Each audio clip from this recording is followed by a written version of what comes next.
Ayan po mga kapatid. So, meeting po ng Gulod Manaya.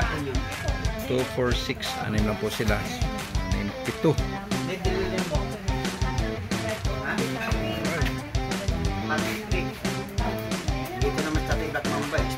Wow. Saan tayo magpapiding? Okay lang yan. Sige, fight. Diyan sa ano tayo? Sa gusto mo sa tulay. Sa sana. Sige.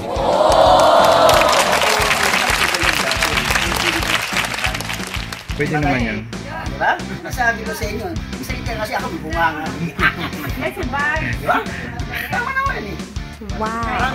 Ayan po, gusto ng Gulod magpa-feeding daw po. Okay yun, okay. So magandang ano yan, iniisip.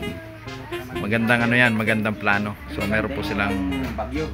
Wow. Kasi pagka ano ko dyan talaga, kung i-ano natin sa ano yan, kaya makita nila.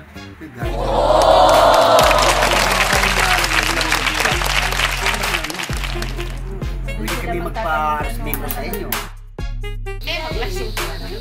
alright mga kapatid, so dito po tayo sa headquarters.